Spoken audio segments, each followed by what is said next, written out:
I'm going to either win 388 games or I'm going to win 389. Neither one of them throw me over the hump or nothing. Unless something happened to Joe today. Anything happened to Joe today?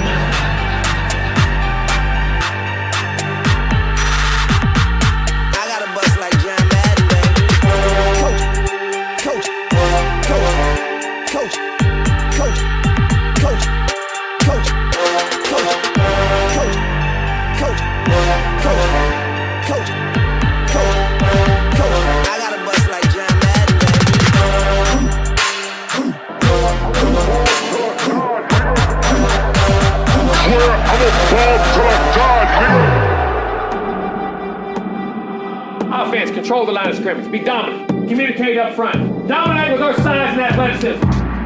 Ain't no time now to worry about what the outcome is. Don't look at the scoreboard. One play at a time. From the first play to the last play.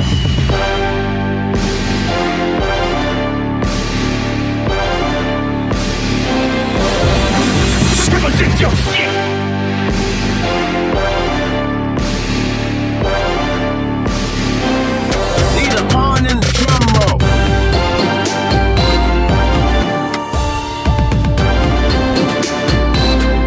Turn up, yeah!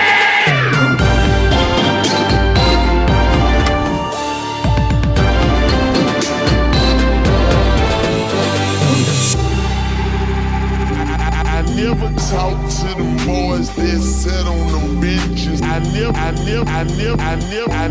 talk to them boys that sit on them benches. I was in the game on 4th and inches.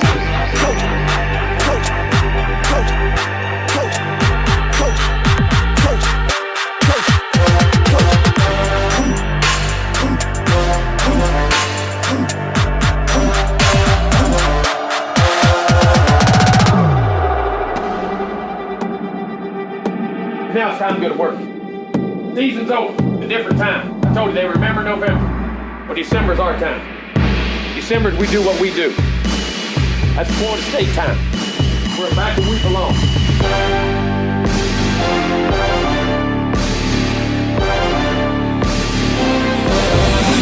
Let's get it on.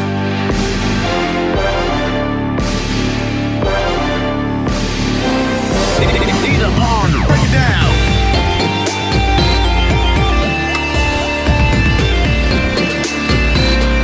Turn up, yeah!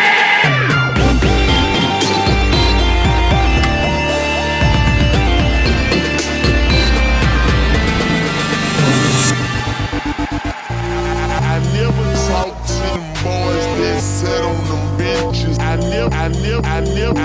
never talk to them boys that sit on them benches. I was in the game on 4th and inches.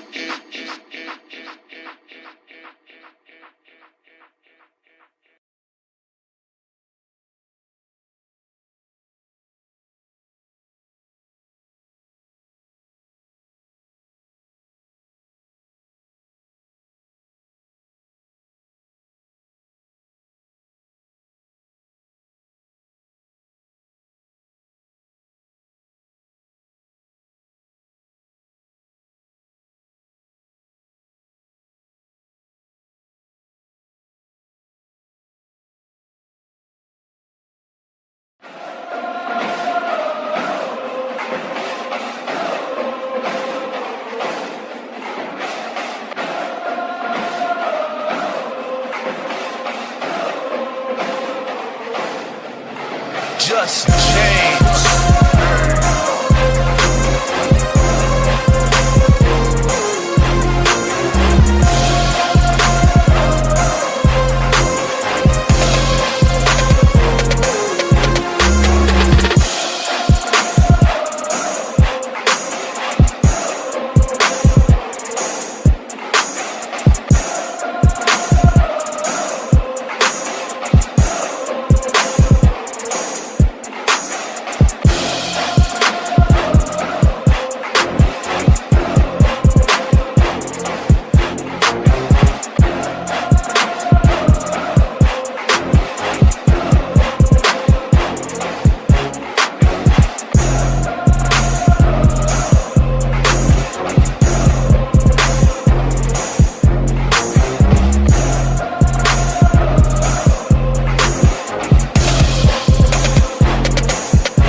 I'm going to either win 388 games or I'm going to win 389. Neither one of them throw me over the hump or nothing.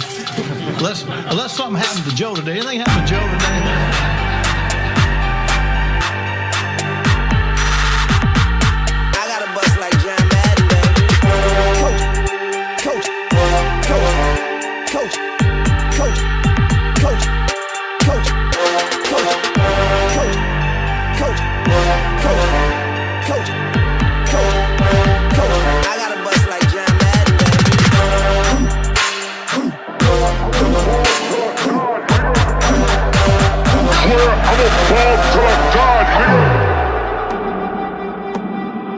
Offense, control the line of scrimmage. Be dominant. Communicate up front. Dominate with our size and athleticism. Ain't no time now to worry about what the outcome is. Don't look at the scoreboard. One play at a time. From the first play to the last play.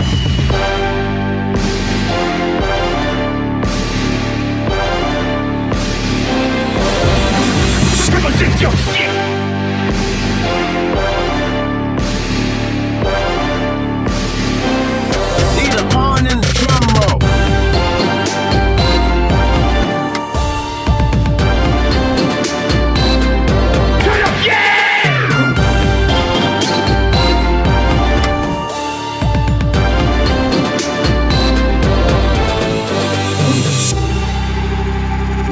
I never talk to them boys that sit on them benches. I never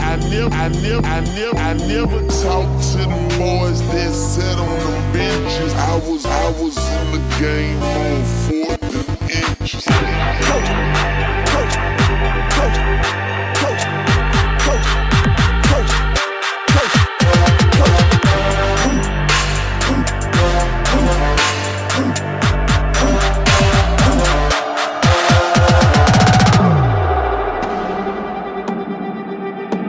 Now it's time to go to work.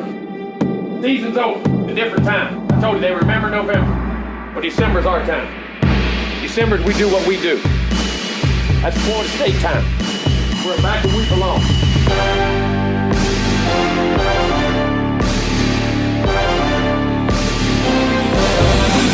Let's get it on.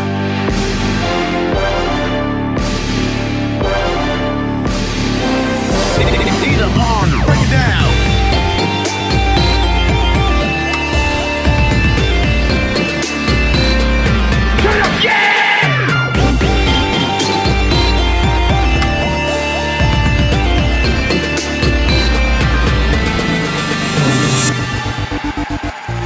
I never talk to them boys that sit on them benches. I never talk to them boys that sit on them benches. I was in the game on 4th and inches.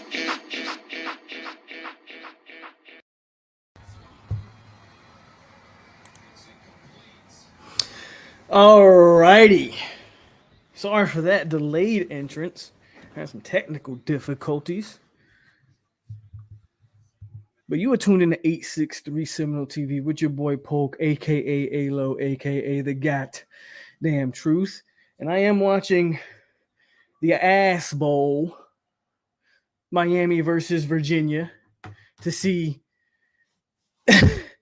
what's going on with this game and to see what team will be playing next week. So I do have that on. They are in overtime. It is 6-6 in the Ass Bowl. And Jake almost just threw a pick. But it's your boy POLK, a.k.a. a.k.a. the goddamn truth. What's going on, Florida State family? Seminole Nation in the 863 tribe. FSU beats Georgia Tech convincingly. Gave up a bogus score there at the end. Should have been, 40? I don't even remember the score. Should have been 41-10. I think it finishes 41-17, something to that nature. FSU did what they were supposed to do, guys. We did what we were supposed to do today. So shout out to the Noles. If Miami misses this field goal, this game could be over. So 41-16. Oh, so they didn't give them the field goal? And damn it, they made it. So I need Virginia to go out here and get a touchdown, if at all possible. Get a touchdown in this game, Virginia.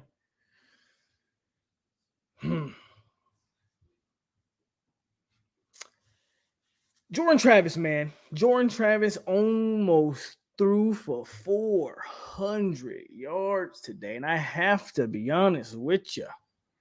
Jordan Travis played one of his better games.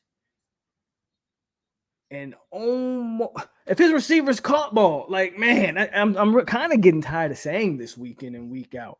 And I get it, man. Drops are gonna happen, man. But it's I just feel like as an entire unit, we just start to see entirely too many drops, right?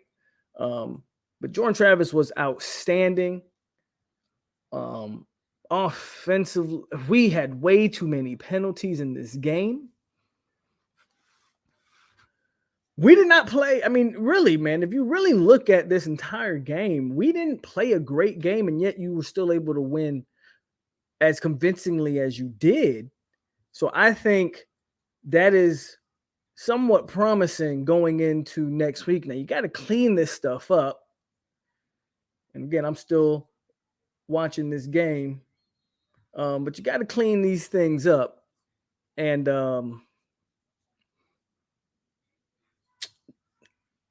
hopefully, I mean, you kind of feel like in game 8, you should, some of these things should be happening, but you did come off a bye week.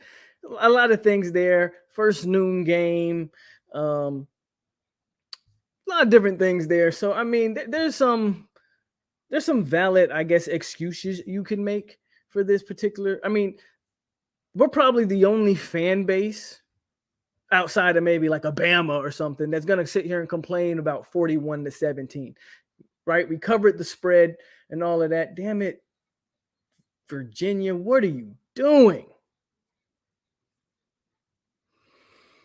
I'm out here rooting for Virginia. This man taking a sack on a 3rd and long.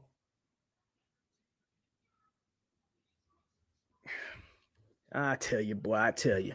Anyway, we're probably the only fan base that's going to sit here and complain about a bunch of stuff, and you still won the game 41-7 or 16, 41-16, and we're going to sit here and we're going to cry and complain. So we're not going to do any of that today because obviously things got to be cleaned up, and Virginia made it. So we're going to double overtime here. It's a whopping doozy of a game, 9-9 going into double overtime. Let's go. What is it? No, not the Hokies. The Cavaliers. Let's go Cavaliers. Defensively, them boys played stout for a majority of the game. The onside kick to start the half. I want to know what AZ was looking at there.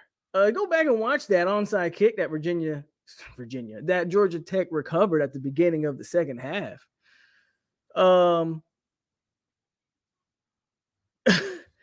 AZ's like right there staring at the ball, and he just doesn't die. I don't know what he was thinking. Maybe he had a brain fart there. I'm not too sure what happened with AZ on that play, but AZ's right there and he's looking at the ball and he's like, what do I do? Should have jumped on it.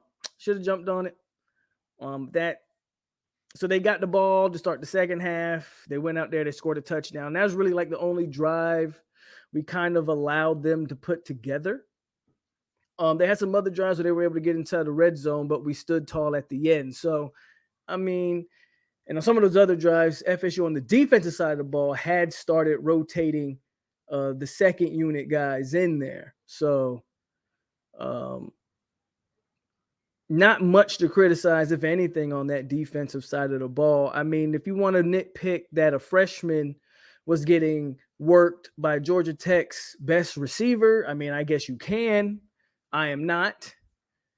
He's a freshman for a reason, and the other guy's been in college for a hot minute, and he's the best receiver on the team. And he's also a big body receiver. So I'm not too worried about that. You got to take your lumps to get better. That's all that is. So I'm not worried about AZ getting worked down the street. You see, he was getting a lot of snaps in the second half, and they went. I mean, who wouldn't? I would attack the freshman as well. This dude Armstrong sucks, guys. You just put a 5-yard pass in the dirt. So Miami's going to end up winning this game. I don't know what you take from winning a game like this, but they're going to end up winning this game because Virginia sucks. Terribly sucks. Might be worse. They might be worse than Georgia Tech. No, they beat Georgia Tech, right? So I guess they're technically better than Georgia Tech, but not by much, man. Not by much. 3rd and 9. And yeah, incomplete. Let's see what y'all talking about in the comments, guys. Hit the like button, man. Subscribe to the channel if you aren't subscribed. And share the video, man. Let people know we are live. What do you want?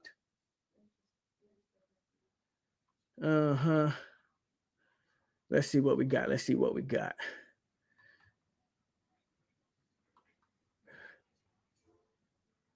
We should have won 56-10.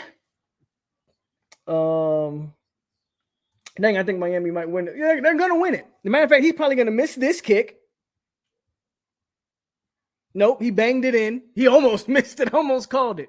He just banged it in off the goalpost by this much. And Miami's probably gonna get a touchdown right here. JT making business decisions and staying in the pocket. Well, it's so funny to me, Vontae. So I do agree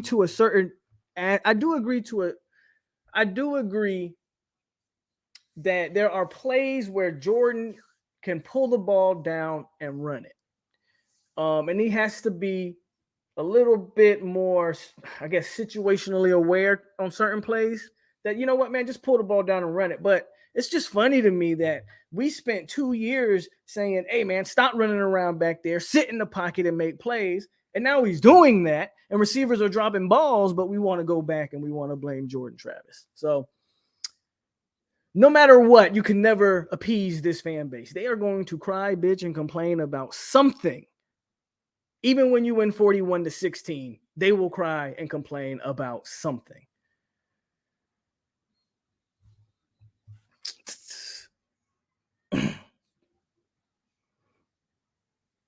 Let's see here. I'm not mad at AZ. It's why we don't want young guys. I'm trying to tell you. I'm glad somebody said it. It's why you don't look. I know people think every young dude can just come in there and play. There's a reason why most young play. Go look. A lot of freshmen do not play a lot of snaps. There's a reason. Even the highly ranked one, like the highly ranked ones, like AZ and Sam and some of these guys, were. There's a reason for that, especially on defense. Especially on defense and at that quarterback position.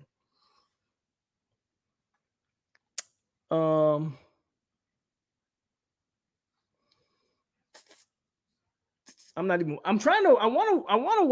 hoping I can get on here and brag that Miami just lost to Virginia. That's why this game's still on.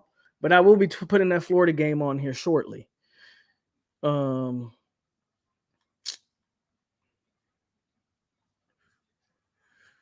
12-9 off the upright. Oh, you just talking about, okay, gotcha. Armella looks great every time he's in there. At some point, you got to play him, but I guess they're trying to hold on to that red shirt. So, that's that. Syracuse got smacked by Father Bad. Yeah, well, I told y'all, man, Syracuse was going to they're reaching that point in their schedule. They're facing the tough part. And then that's not going to be the same team that started off 5-0 that we will see. I'm still really not worried about this. We got to play a better, cleaner game than we did today. And maybe that had something to do with as bad as Miami is, that's still rivalry, right? And they're still going to look forward to that game and be excited and maybe be looking past a very bad Georgia Tech team. So it's very possible that they were looking forward to the Miami game, even though Miami is absolutely garbage. Here we go. It's 3rd and 8. Miami with the ball down 12-9 in double overtime. And they just play conservatively. And I guess they're just going to go for the field goal. Mario Cristobal sucks. Gaddis, whoever's calling play, they just, okay, whatever. We're just going to kick field goals. Okay. Let's talk about more about this game. Again, man, not a lot to diagnose. We beat ourselves in some aspects. And again, you played a sloppy game. You turned the ball over with the fumble. You dropped a bunch of balls. You had a ton of penalties. And yet, again, and we're 12-12 in the shit bowl. God, this is ridiculous. The ass bowl is ridiculous right now. We're just going to kick field goals until somebody misses one. Holy cow. So yeah, we not really a lot to go over, man, in this Georgia Tech stuff. Like it is what it is. We did more than enough to win. And you got to clean those things up when you go down there to Doak South and make sure you get that win. Make sure you get that win. But we played a sloppy game, and yet we still was able to win, cover the spread, and win 41-16. So we still did our thing, which is always good to see. What's always encouraging to see, right? You can play a bad game and win convincingly. And that's exactly what happened today. I thought we played a bad game. As an entire team. Obviously, Johnny Wilson was doing his thing on some of the longer. He broke some big plays. Shout out to the running backs. Torrey Philly struggled early, came on late, had a big catch, but also came on late. But what about the freshman Rodney Hill, man? Of course, Trey Benson did his thing all game. Rodney Hill came in and just looked explosive, man. Ran hard, ran tough. CJ Campbell, shout out to CJ. Supposed to be walk-on, by the way. Walk-on running back, CJ Campbell, supposed to be out for the year, gets a touchdown. So shout out to what's going on here? Why they got the ball so close? Maybe that's a new rule. They get the ball super close. Oh, isn't it a new rule in college ball that you got to go for like 2-point attempts until you isn't? I think that's what we're doing here in third overtime. I think now you have to go for 2-point conversions the entire time. You're not allowed to put a drive together. Oh, and Jake just threw a pick. Let's go, Virginia! Jake just threw a pick. It's time for Virginia to win this game. God damn, Miami, you suck. Anyway. So shout out to them running backs, man. We legit got a stable of backs. And I know Cedric Baxter, you got to be looking at them backs and saying, holy cow, I can flourish. In this offense. So shout out to that. I know Hakeem was also on campus for this game.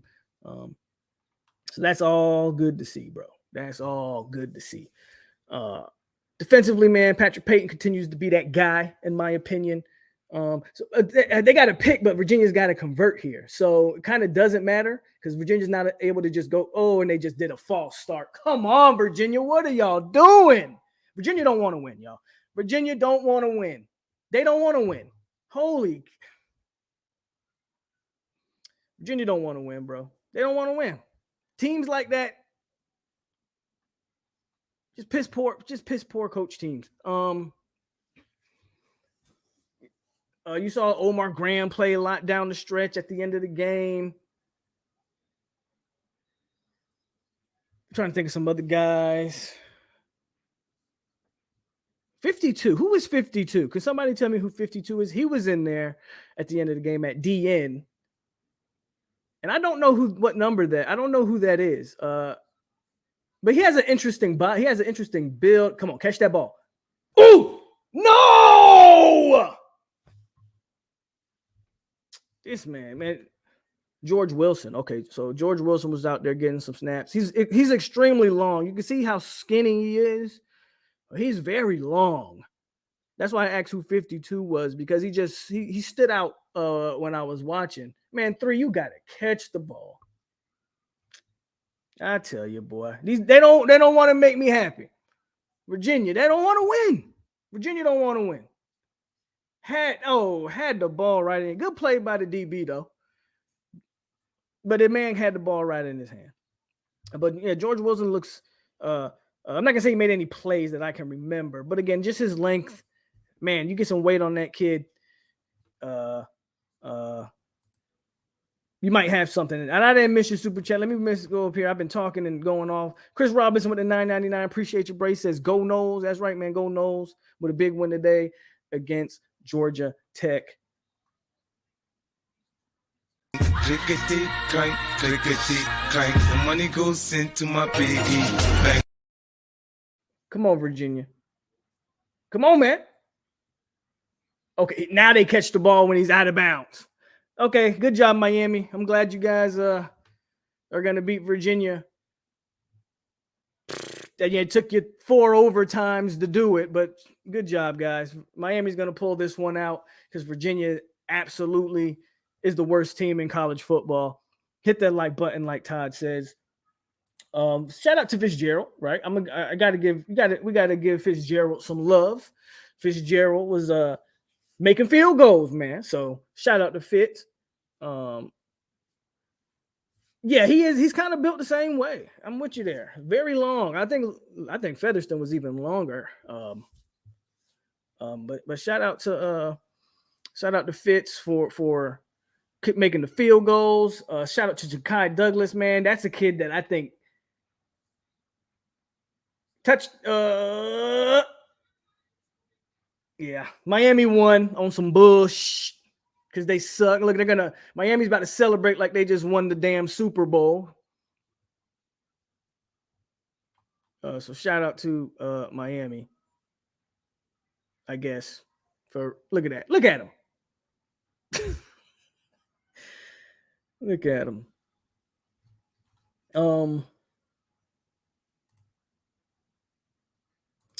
Who else we got? Trying to think of some other players to shout out here. Again, it's not really a lot to go. Roll call. You're right, Sandra. I didn't do a roll call. We're 34 minutes into the video, and I didn't even do a roll call. Why not? Let's do a roll call. Again, it was an easy Saturday, easy money. I'll just start. I'm not going to scroll all the way up. We'll start at the super chat. So we got Chris Robinson in the building, Sandra Gordon, member at 863 Tribe Top, Pope, Champ 99, Boxing Monster, member at 863 Tribe, Gaming Wizard, Maurice Loveless, Insane Mob, Nick, Vontae B, Loading, Montre, Blackshear, Belief Beats, Joe Johnson, Jacarius, Ardavius, Razbob,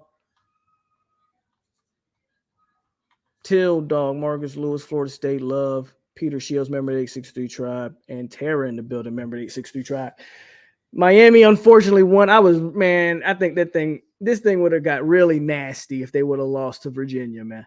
This thing would have got really nasty.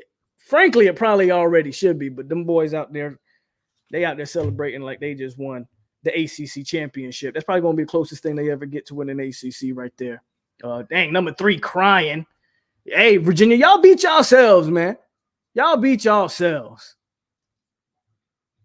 Elliott, trash. And I'm going to tell you, you know what? Before we move on, I'm going to ask y'all.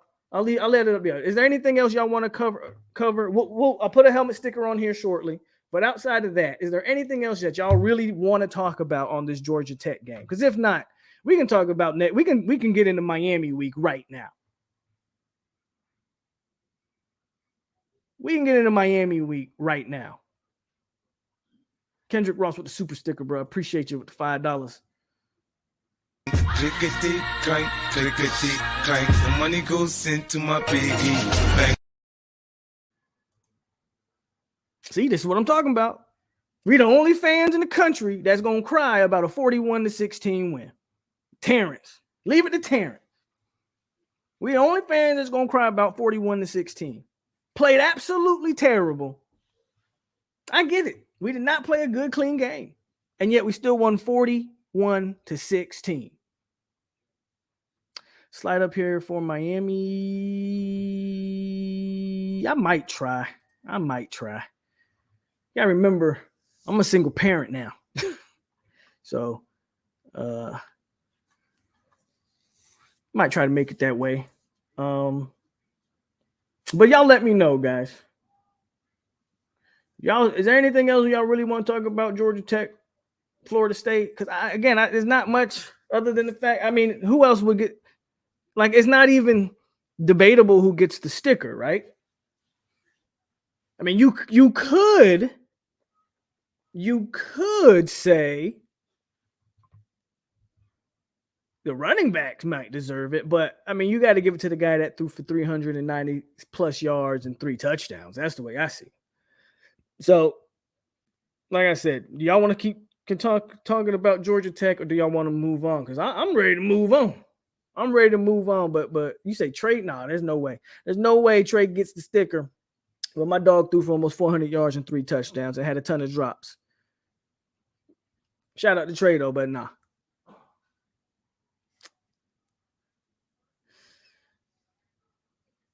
Yeah, there's it. All negative comments about this win. Look, I'm not saying we play perfect. Obviously, we did not play perfect. But like I said, we talked about it. I would be pissed if you played the way you played and you beat Georgia Tech by 3 points or a touchdown. That's a cause for concern. I mean, you played terribly, but guess what you did? You still went out there and blew a team out. So all y'all looking like y'all want to move on. Yeah, Travis gets that sticker today, bro. I hear some people say Fitz. Shout out to Fitz, man. Fuller gets the sticker. Nah. I told you, Fuller ain't getting the sticker on this channel unless he pitches the good old goose egg. You give me a goose egg, I'll give Fuller a sticker. And since that goose egg ain't never gonna happen, I ain't got to worry about giving Adam Fuller a sticker. And Florida's about to get ran off the field here in this game. Yeah, I got the Gators game on right now. It is Miami week.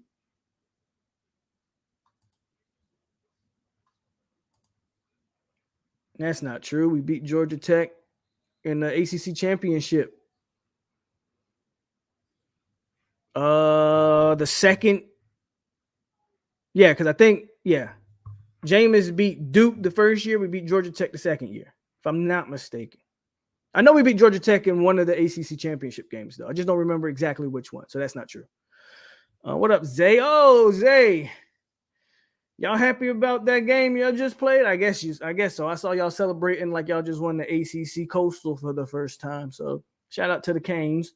Yeah, JT would have had over. Man, JT, guys catch the ball. Bro would have had 4 touchdowns and 400 plus yards. Ja'Kai does not get the sticker, but he played a good game. No, let's move on. Talk about Cuse because Miami is Georgia Tech Jr. CJ looked good. So twice. Okay, I knew for sure once, but we beat him. Okay, that's right. We did beat him in 2012 because that was if I'm not mistaken, in that game, that's when Carlos had to pick to seal that game or something like that. If I'm not mistaken. Absolutely, man. Need to win the last 4. First regular season win against Georgia Tech. Okay, but that's not what was said. It was said we didn't beat them in 20 plus years.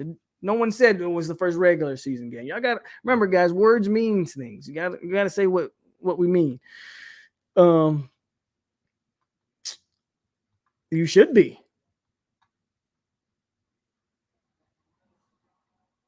Bro, this Georgia-Florida game finna get ugly quick. Boston College, yeah. That shows how terrible Boston College is. There hasn't been a game of football played where a team didn't leave points on the board. Rodney Hill going to be I think so.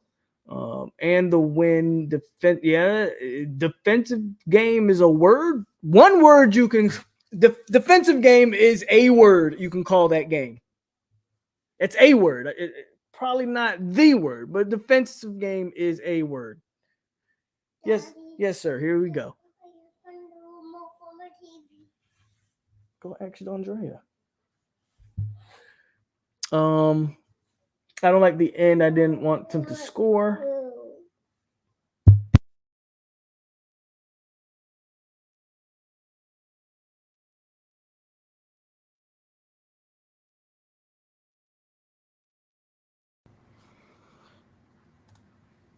Oh, for real? Louisville's up 6. I'm watching it. Florida getting passed on, and Georgia, they just scored. Okay, so let's move on, man. Let's look ahead, and we start talking about next week, and we start talking about. I mean, how do we feel? Because I know how I feel, and I really don't like to put this type of pressure on a coach in a rivalry game. But Jake Garcia is not a good quarterback. And it could be, to be fair to Jake,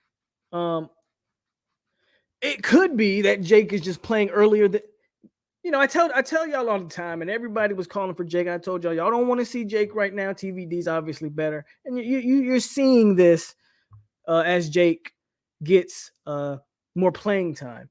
And it could be that Jake's just playing before he's ready, as I try to be fair and impartial here. But we got the quarterback edge. We got the running back edge. We got the offensive line edge. Got the receiver edge. Again, I don't want to put this much pressure on Mike. And who cares? Mike, I don't want to say they listen, but he probably ain't paying me no attention. But man, oh man, this team is bad. This Miami team. Think about this now. Last year's Florida State team beat Miami. Last year's Florida State team would walk this. Last year's Florida State team would dog walk this Miami team. That's how, I'm telling you right now, that's how bad this Miami team is. You cannot lose this game. Mike Norvell, you cannot lose this game. I don't like to put that much pressure on a coach in a rivalry game, because a rivalry game, those games are different, man. The energy will be different. As bad as that team is, they're going to come out ready to play some football. But that team is bad. They're from top to bottom. Because it ain't even like, to me, it's not even like they coaching them well. Like, it's just, yes, sir. Hold on.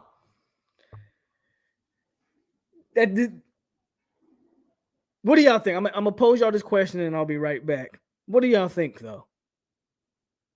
What do y'all think if we lose to Miami, what do you think? Is it a fireable offense? I'm really asking a serious coaching question right now. If you look across the board on every position, even at the coaching positions, you got to show me where they're better. Where? If he loses to Miami, what should be the outcome? I'll pose that question.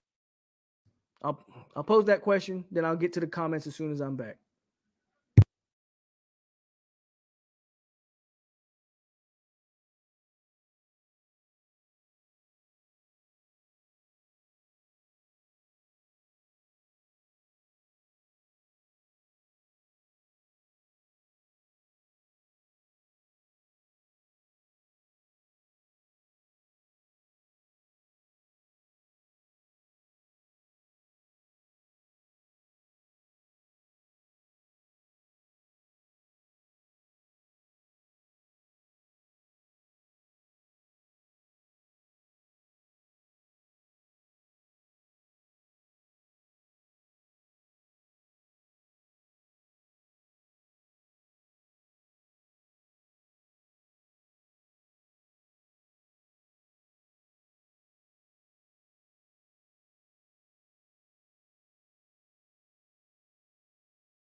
All right, I'm back. So I posed the question to y'all about what should happen if you lose to this Miami team. Now, before I read you guys' answers, I'm going to give you my own answer. I've routinely said that I don't want to fire him because I don't want to start back over. I've also said, especially like in the off season, um, after missing out on Mims and the a lot of things that happened, that your coach was really flirting on being a dead coach. Like, where's the mojo at? Like, where's the momentum in terms of recruiting? I still don't see the recruiting momentum, but I'm willing to wait to close the second half of the season strong and see if that picks up. I'm really trying not to be that guy. I promise you, I'm trying not to be that guy. And with all that said, you can lose to Miami and still go on to finish 8-4. But you got to have a hard time convincing me that you can lose that game and have any real type of look. Recruiting is the lifeblood. I mean, that's we say this all the time. Recruiting is the lifeblood of all the college programs. As bad as Miami is, they ain't having they in the top 8. Or yeah, top 8, they're top 10 for sure in terms of recruiting. So as bad as that team is played, they're still a top 10 team in recruiting. And we're going to sit here and act like losing that game don't mean something. Listen, I ain't going to call for his head. I think it's a fireable offense, but I won't personally call for his head. But you can't convince me that he ain't dead man walking. I don't know, bro. Let me read y'all. I'll read y'all comments. Let's start. Hypnotic says nope. Chase says Clep might gotta go. He's not the guy. If so, fired like Willie. If we lose to Miami, bring on Prime. No, not really. Mario's message to all is wait till next year. I feel like we've been waiting till next year for too long now, but okay. I agree. Miami would be tough, and we'll be ready to play off with his head. It is not because that would kill our program worse than keep. It is not because that would kill our program worse. I kind of agree with that, Loveless. I think at a certain point, even though you don't want to start over, at a certain point, keeping a guy becomes detrimental more than letting him go. We are not going to lose to scum. Canham. This is the worst Miami team we've seen in years. Agreed. We lose, he's got to go. And that's the first time I've ever said that about Mike. And that is true. Nicholas is a guy who's routinely on the Mike Norvell side. I won't call it a bandwagon, but I'll say he's on the give Mike time side. And, there's nothing wrong with that. But this is coming from a guy who's been on this channel in the comment section and a vouched supporter of Mike Norvell. And he says if you lose to the worst Miami team you've seen in years, Mike loses this game, he can catch a flight from Fort Lauderdale Airport back to Memphis. Rivalry games are strange, so crazy stuff happens sometimes. I don't disagree with that. It'll be hype for one quarter, then we'll run them out their own stadium. Miami is horrible right now. I would have Coach Prime on speed dial if Mike loses that game. Tyler says, what is firing him going to do? If Jake plays, I'm worried. If TVD plays, I think we got a shot. Well, we beat TVD last year, so I don't really know if that matters, but okay. You're supposed to be optimistic. You're supposed to be. We are better than last year and have way better talent. Let someone else take over play calling if Norvell tan. It's not fireable. We need to stop saying that any single game is fireable. They're not. You got to have a negative trajectory for any game to be a fireable offense. Keeping him ain't doing nothing, obviously. If I'm Mike, I'm telling my players, if they touch you, you better flop. Get those penalties.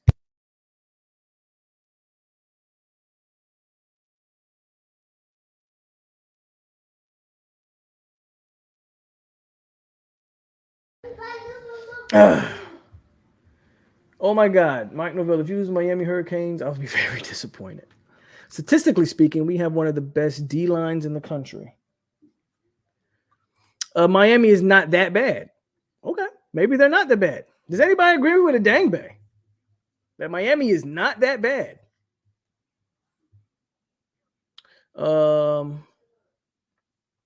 If we lose any other game, I got some serious questions. These last games are all ones we can win.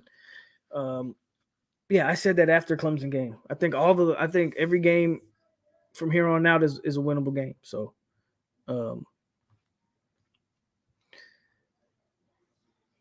anything can happen in a. Oh, I think Georgia just threw a pick. Yeah, it looks like they just threw a pick. We lose it, it will be because of play calling. Okay, well, if it's because of play calling, let's say earlier you said if we lose, it's not fireable. But if you lose and it's play calling and you're going to blame play calling, well, who calls the plays?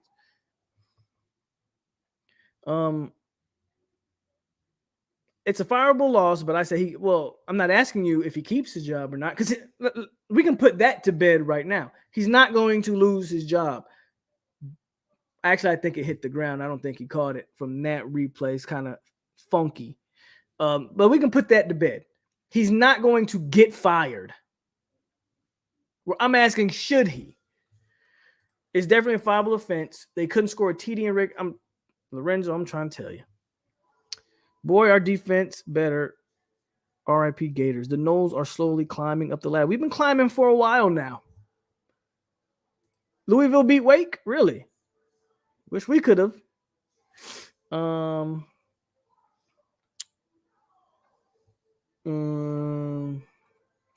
be on some crybaby-ish every week. Who's crying? I asked a question. Nobody's crying. Just ask the question.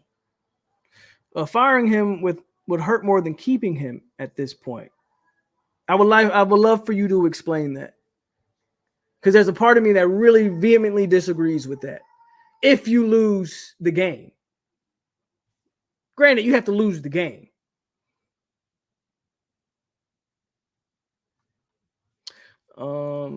Real talk. He has good locker room coach. What are you talking about? I just want to win, so Miami fans will shut up. Can't go to the Cuse Dome often now. Louisville up 13-10 versus Wake. Why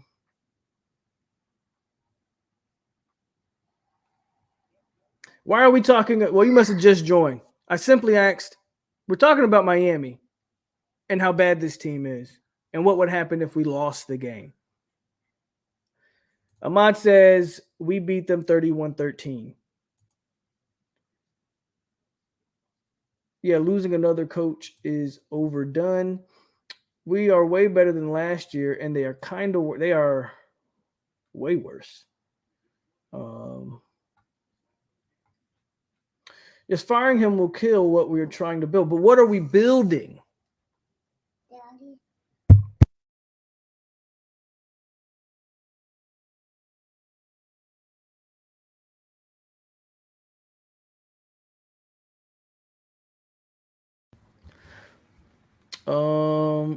Glad we got the win. Definitely some stuff we have to clean up from this afternoon. But let's take care of business with Miami next week, and we can get bowl eligible.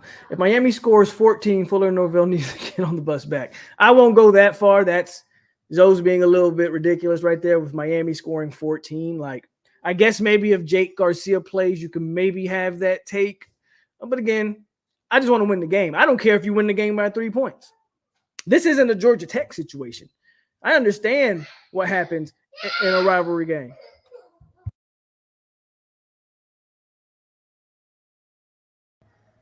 I understand what happens in a rivalry situation. Like this, I don't expect it to be a cakewalk, personally.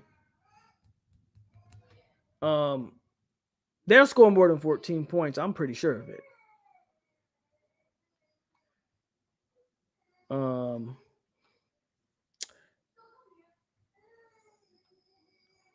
Middle Tennessee State beat this team. Stop defending Miami. They are bad. Aside from Middle Tennessee State, that's not a fluke. That game wasn't a fluke. You can actually go back and watch the game. A fluke is like what Jacksonville State did last year on the last play, Hail Mary. They beat y'all up and down the field. That wasn't a fluke. They beat y'all. Duke definitely wasn't a fluke. Again, they beat y'all. Come on, Zay. You got to be better than that, man. You got to be better than that. A&M's trash, so you lost to another trash team in A&M. So I don't know how you can use that as some type of moral victory. Wake and NC State have a problem stopping QBs that run the ball. The stupidest zone play calling needs to stop. We got a lot of injuries too, Zay. We got a lot of injuries too, bro. So I don't know. I don't know what you're talking about, man. It sounds like you make a lot of excuses. Hold on 1 second.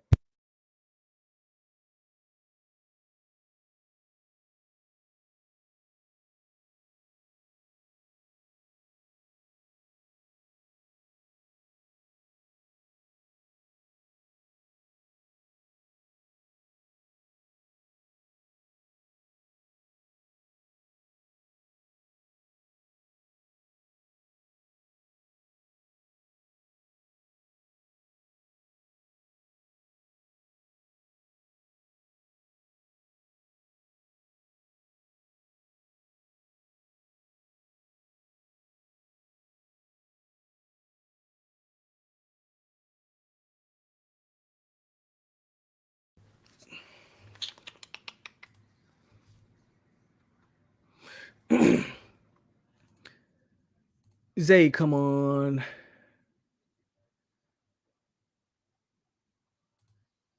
I think a score like that makes a lot of sense to me, Montre.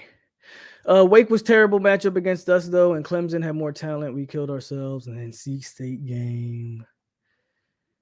13-3 over. Hey, I don't care. Just win the game. Just lose the game. I mean, just lose the game. Just win the game. But it sounds like you're making excuses, though. Florida State has had a ton of injuries.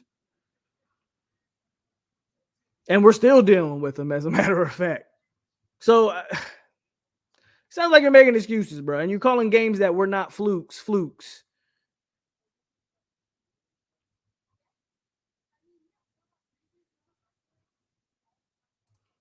I'm glad somebody gets it. I'm not even calling for the man's job. But at what point do you not see the writing on the wall? Recruiting is in year 3. Has recruiting picked up? These are just simple questions. Again, I am not calling for the man's job. We're just having a discussion of what this Miami game could potentially mean. I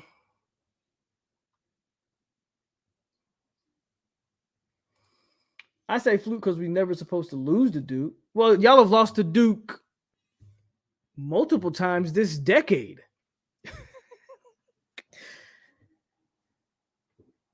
In the last 10 years, all have lost to Duke multiple times, bro.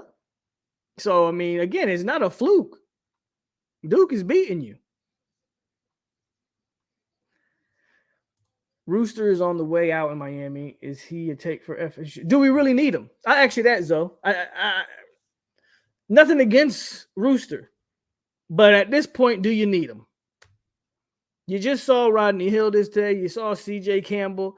You're getting Trayshawn Ward back, Trey Benson. You still got Toll-Field in the mix. You're bringing in who's the running back we got committed right now? But anyway, you're bringing him in, 4-star running back. Maybe you can get Baxter. I'm not going to sit here like pretend like we're getting him. But he's showing a lot of interest, right? Do you need him? What does Rooster? I guess here's the question I'll ask: what does Rooster bring to the team that you already don't have? Man, if Zero catches that ball, Zero is the size of an old lineman. He is massive. Y'all had 8 turnovers because y'all suck. Awesome to see CJ in there today. Wondering if he can get Trayshawn Ward back. We've been doing everything climbing all the way 1% every day. We only need consistency and winning. I need consistency in a few areas. But that was just a question I had. We don't have to spend too much more time on that. I just really think this Miami team is bad.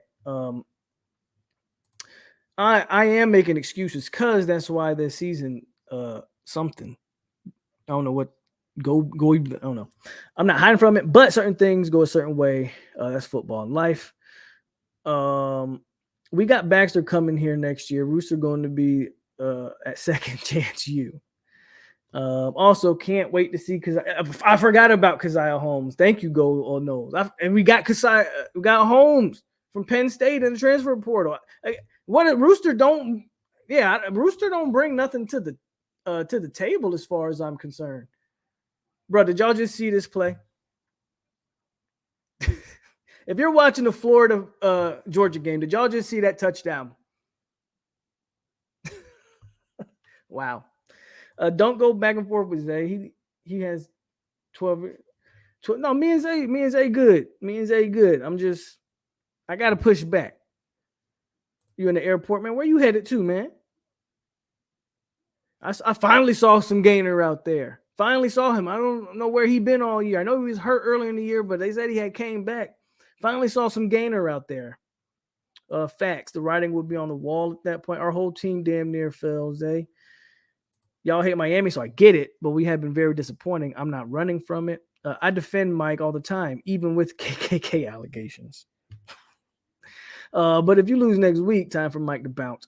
I agree with my no brothers. If Rooster came to Miami, there would probably be no Ward, and he would be the man. Yeah, we don't need him. We don't need Singleton. That's what we're bringing in, and then of course we got Holmes out of the portal. That's what I'm saying, man. We're loaded. I don't. If Arroyo was at the portal, I would take a shot at him if I'm Mike. We need some tight ends. You see, that's one of the great things I'll say about this year as far as climbing. We have seen the more they have really been trying to utilize the tight end this year, and guys have responded. I mean, that play to Cam McDonald that got called back, that was a great play. Dindy probably going to Florida, bro. I mean, he's from Lakeland. I wouldn't be surprised if he go to Florida.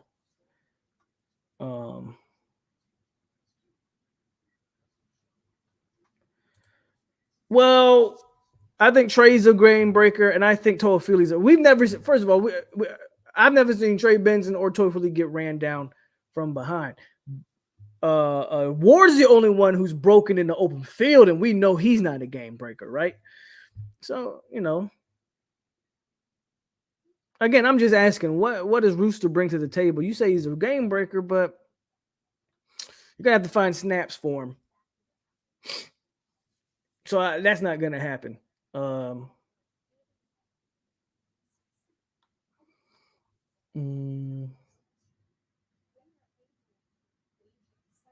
Yeah, we got the last year's record, so shout out to that. You headed to New York. Okay.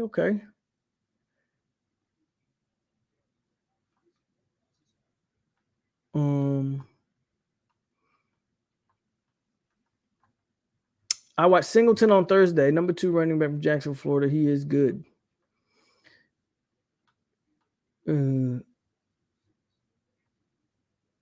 I don't see how kids can't look at FSU's offense and not see how they can fit in, especially at tight end. Well, I'll tell you, that's kind of what we're talking about. And I'll focus back on Miami, but I'll just close with that's why I say, where's the recruiting momentum, man? Look at the running, man. Game in and game out, we got a running back that's averaging like over 7 yards a carry, hitting 100-yard mark.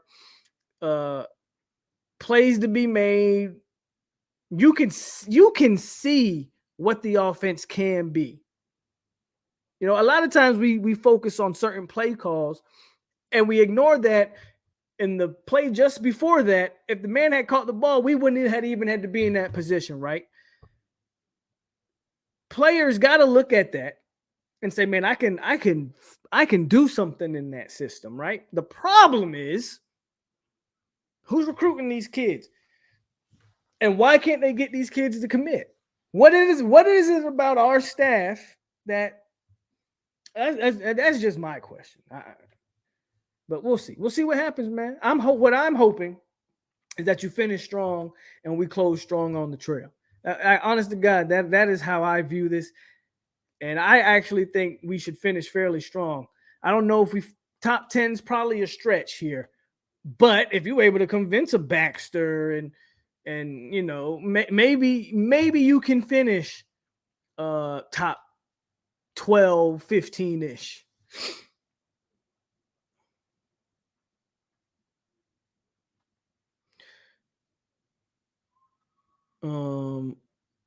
I feel bad for James. You know, James is a unique talent coming out of high school, man, and I was a fan.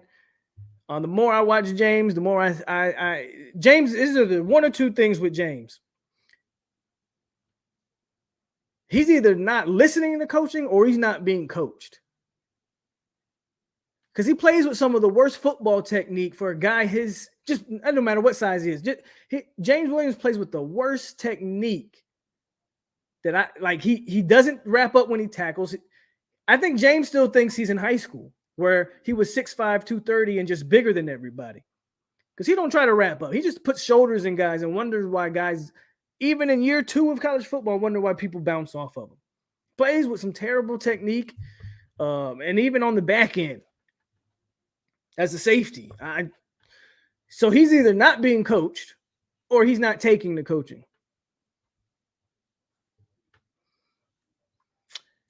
You think Hill would be a better fit there? Maybe. I don't know. Tell Syracuse we on the way. Them boys looking past Miami. They say, tell Syracuse we on the way. Yes, he did. That's what I'm saying. There's plays to be made. You know, again, we look at certain plays and go, man, Mike messed up on that play call. Well, damn it, he dialed up some perfect shit to play before and we dropped passes. So, you know, I don't see poor recruiting this year personally. Poor, you're probably right. Mediocre, slightly above average. You know, if you look at this class, they're invested on a lot of underrated guys. Your DeMarco Ward, your Jabril Rawls, your Quindarius, what's his name? Quindarius Jones. I'm just remembering these names off the top of my head. That safety out of Mississippi. A lot of underrated guys ranked in the 600s and stuff. Like they're kind of depending on these guys. Yeah, you kind of big at the top with Hakeem and Falk. But some of those guys, I don't think those recruitments are over. I don't think Hakeem's recruitment's over. I don't think Kendrick Falk's recruitment is over. And what you have on the back end, again, is a lot of gyms, a lot of hoping. Oh, that was a pass interference by the offensive player. But a lot of let's hope this guy is better than the rankings. So your Tavion Gadsden is like slightly above average because you have a Hakeem Williams and a Kendrick Falk. I think like out of the top guys, the only guy that I would say is recruitment's probably done is Simmons. I don't know. That's just me though. Played against my grandson, James Williams Jr. Singleton. James Williams Jr. Singleton. All right. Played against my grandson, James Williams Jr., Singleton on Thursday night. The score was 49. Grandson with the Buckholz High School, Gainesville, Florida, and the Eagles 32. Man, Sandra, that one threw me off for a quick second, but I got you. Yeah, bro. Cromartie was a true blue Gator from Lakeland. I'm from Lakeland, and the Gators have foot. I know. I've known that since I was, I know that. Growing up in Lakeland, I know exactly how it is. We got to get DJ Chester, Chris Otto on the board. Keep getting those hogs. I'm with you. Cromartie wants to bring this proud program back from the grave. We are not getting Ricks, but y'all can keep believing that one. Talking about recruiting, Pope, you are right. I am impressed with the player development, though. Imagine what they could do. That's what I'm saying. But that's like, yeah, the player development's awesome, but it takes time. It still takes time. And even the 5-star guys have to be developed. But if you recruit at a higher clip, some of those guys are going to play right away, or at least add 2 deep depth. So I have been happy with the player development as well. I will not lie on that one. I just want to be able to look at some players that can come in and give you immediate impact. Because even if you look at the current class, who's going to play immediately? You can say Hakeem Williams, and he may get a chance to, but I would like for y'all to show me that 5-star wide receiver at any school who's come in year one and just been the guy. Not only that, but Johnny Wilson ain't going nowhere. He'll be back bigger, better. Winston Wright comes back next. So even next year, like that room will be crowded. You know what I'm saying?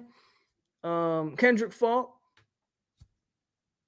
he's probably going to need, I mean, just anytime you start talking about players that play in the trenches, they usually need a year just to deal with college offensive linemen. Those dudes are a different level of strength than they've had to deal with in high school. So it's all kind of,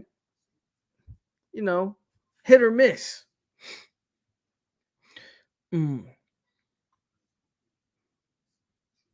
It should, we gotta, we'll see if we get better. We'll see if we get better. Again, it's slightly above average right now. I'm not completely down on it just because I think we have a chance to close strong, but even then it's like, have we closed strong in the past? So there's just a lot of questions. I'll take slightly above average. Of course, you'll take it for now. Oh, of course, yeah. Of course, Boots is a lock. I'm not worried about Boots either. I'm not worried about him. I was strictly more so talking about those guys in that top 100 area, which Boots probably should be ranked. Boots should probably be ranked way higher than he is, especially if you look at his season stats. I think the kid has like 30 sacks on the season. He has ridiculous numbers, but for whatever reason, and he plays down there in South Florida, but they not showing him any love on the recruiting sites. I don't know. I'm just telling you, we're not. But I don't know. I don't know anything. I don't even know why I have to continue to say this stuff. I know nothing. I am just a light-skinned dude on YouTube. I know nothing. Only thing I know, I can't even say that. I know nothing. You're right. I know nothing. But come back in December, January, and see if we get Ricks. Hopefully we can pull Ruben Bain. I would love to have Ruben Bain or a Jordan Hall, somebody like that. The better you recruit, the less you find busts and the more you build depth. Ricks had FSU as his lead school at one point, and he was not on campus he was not on campus today. That is not true. See, again, I don't know anything, but I know Ricks wasn't on campus today. Just saying. Only people I won't say the only people. The big time recruits I know that was on campus today was Hakeem and Baxter. That's it. But what do I know, bro? What do I know? Jacobs got a bump, but you're right. He should probably get another bump. You're absolutely right. He did get a bump to a 4-star, but he should probably get another bump. It looked like Florida waited. They were down 21-0 to actually start playing. Cromartie reminds me a little of Jalen, especially his swag and demeanor. Is that a fair comparison? I got to watch more Cromartie.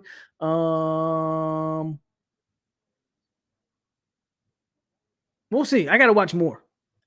Because even as a freshman, Jalen was always physical. Is Cromartie physical like that? I don't know. To be honest with you, I haven't watched a lot of him.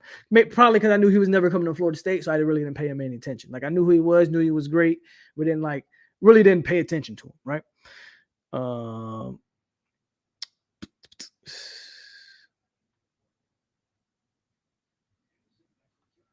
Edwin Joseph was on talent. Okay. Armella and Estes continue to show they are the future. Yep. Lamont needs a huge bumps, and Jacobs' defense will be a little inexperienced next year. At the safety positions, yeah, you'll probably lose 2. And then you could be. So at this point, right? I'm not so sure that Lovett leaves. Probably he does. If you made me bet, I would bet that Lovett goes to the pros, right? If you made me bet it. But him missing so much time, I'm not sure it benefits him in any way. But I know he flirted with going to the NFL last year and decided to come back. So you would he probably leaves, but it wouldn't shock me if he comes back. Coop, Big Coop's there, but honestly, it's probably time to upgrade there. Verse, I think Verse comes back. I know everybody's very hyped on Verse. I think he comes back. Could be wrong, obviously, but I think he comes back. Add him with Peyton. I don't know, man. I think both your linebackers come back. I'm hoping all these guys come back because I think we could have a very, very good team next year. AZ and McCall are thinking too much. Wilson trying to put them instead of letting them use their abilities. Cromartie is another 7-on-7 lockdown corner. Wait till the pads get on in college and he'll be forced to play football. Okay.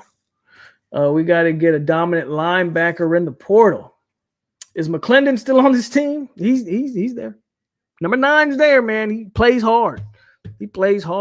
Patrick Payton's going to be the beast next year, and he puts on even more weight. Just get stronger. I don't even need Patrick Payton to put on more weight. I just need him to get stronger. Who was that Hakeem picked up this morning coming to Dope playing the war? I don't know. They all come back. We're ranked for real. And Kainze says Edwin Joseph probably going to end up in Miami too, but crystal balls don't matter. We'll see. No, he didn't. He did not show up today. Y'all probably need to let the Ricks things go, guys. You probably need to let that Rick stuff go. I told y'all Wednesday that seems like a guy that's looking for attention. I would kind of let him go, but we'll see. They learning. I'm not ready to rush.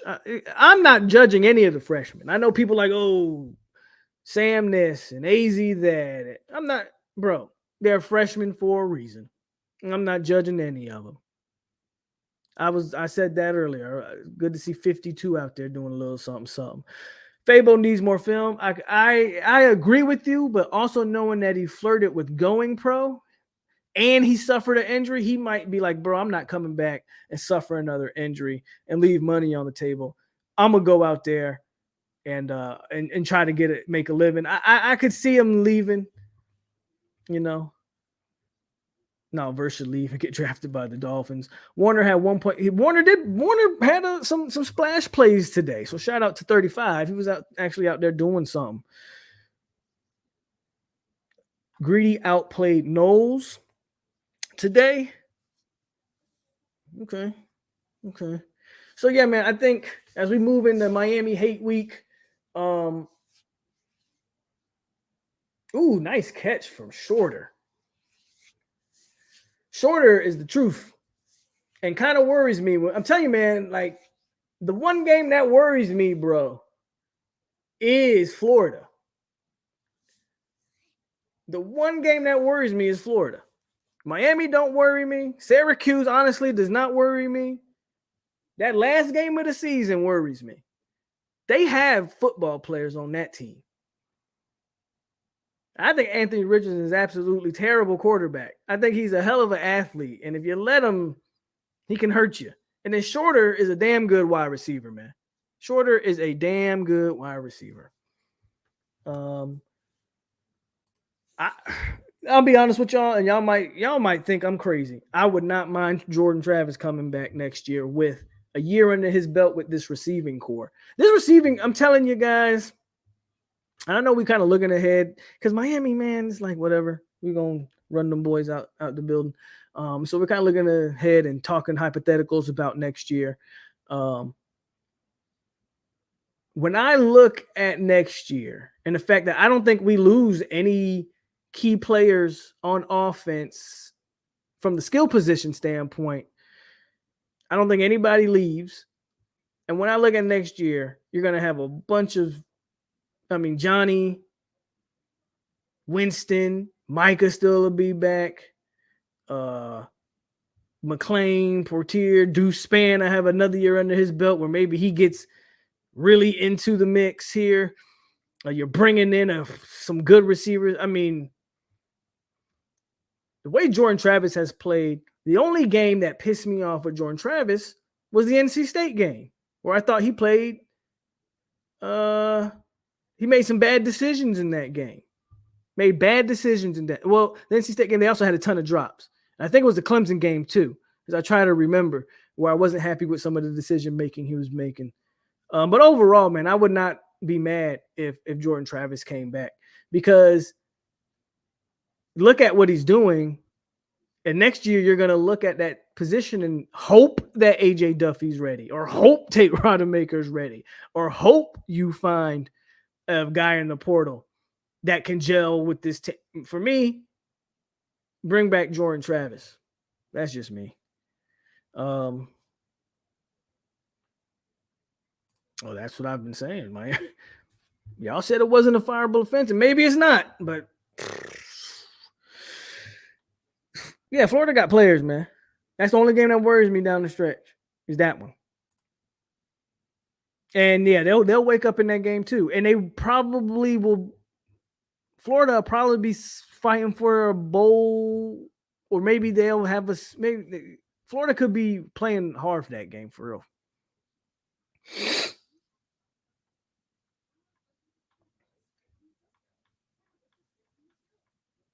I don't think Pittman's gonna be gone, unless you're telling me he's transferring somewhere else. I don't know if he's done anything that would make an NFL team fall in love with him. I mean, he doesn't have the measurables that would make an NFL team fall in love with him. I don't know. I think this offensive squad stays together. At least I think next year this offensive squad is still together. Now you'll lose some guys on the offensive line, but everything else should stay the same. Agreed. The team can benefit from JT returning next year. He'll continue to develop and returning a lot of skilled guys. It'll give AJ Duffy another year to develop. Georgia secondary can tackle. Does CMN consult another head coach for advice, tips like Bobby did? I don't know. Win all except one of that last four is cool. Not the Gators, though. Again, man, I always thought that we would split that Florida-Miami. So we'll see what happens. But I didn't know Miami would be as bad as they are. I don't think we're going to get one. I could be wrong, and they could be working behind the scenes to flip a quarterback, but I'm not so sure. I agree. If JT does leave, I think the quarterback might be a problem. And that's not because I don't believe in Duffy. I'm not a fan of, everybody's not Jameis. And maybe Duffy can come in. I would root for him. I would go with Duffy over Rodemaker, but Rodemaker maybe can continue to prove me wrong. I mean, he did so in the Louisville game. But even then, let's say you do have two decent quarterbacks in Duffy and Rodemaker, and they battle it out. You have nothing behind them, right? Or do they go hit the portal hard? I don't know.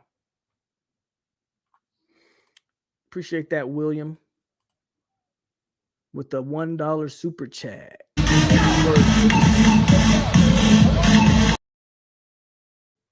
Was it super sticker? Yeah, super sticker.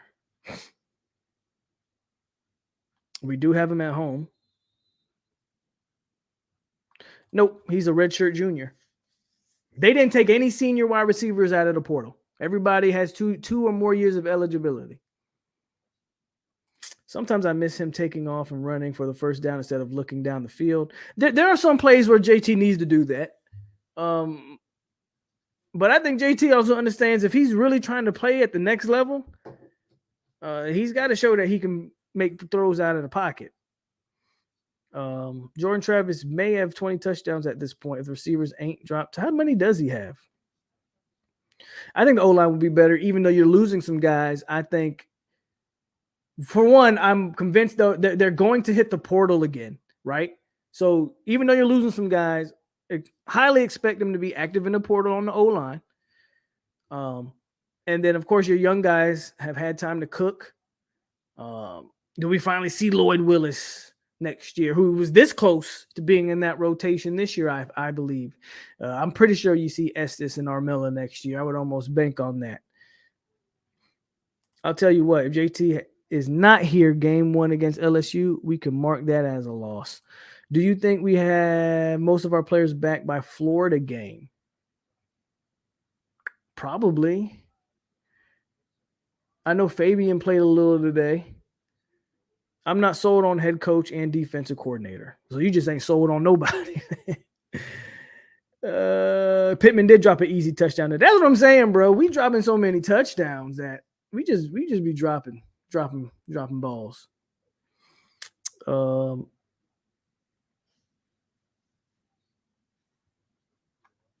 He says, I'm not up to date on y'all program. But if y'all lose to us, Norvell would be on the hot seat. I don't know. Y'all answer Kane's A question.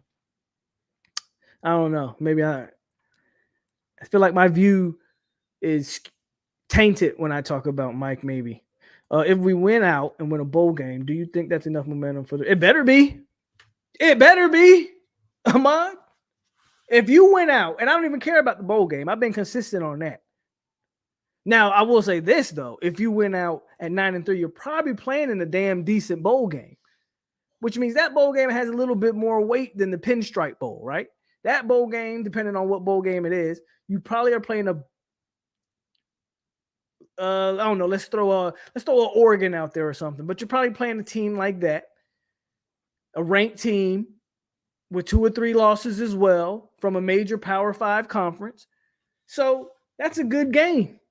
But ultimately, you know how I feel. Like, unless you're playing in the major bowl games, kids don't really pay attention to that stuff. But if you win 9, I was told that proof of concept would help Mike Norvell and staff recruit better. That's what I was told. That if you lose games, you can't recruit losing games. Even though Miami's doing it and Florida's doing it and Texas did it last year. Everybody says, "Oh, that's NIL, that's money. It ain't got nothing to do with recruiting." Okay, whatever. I was told Mike Norvell will get his recruits when he starts showing proof of concept. Well, even though you're 5-3 this season, I believe this whole year has been a proof of concept. I believe this whole year has been proof of concept. I believe this whole year has shown what this team is and can be. Even at 5-3, I have been overall happy with this Florida State year. Is it where we need it to be? No, but you obviously see the improvement. You obviously see where it's headed. It's going in the right direction. No more playing with your food and getting in close games with teams you shouldn't be in, right? I was told proof of concept help recruiting. If you go 9-3 and you don't finish with at least a top 15 class, that says more about this the recruiting capabilities of the staff than it says about anything else of proof of concept.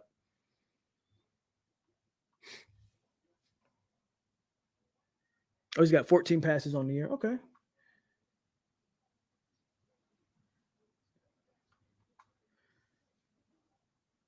No. Well, Caden Lyles I don't even know if he'll play football next year. The man's had like 2 straight years of injuries. But I remember Mike Norvell saying that they would look into getting a medical red shirt for him, but as if he even wants it.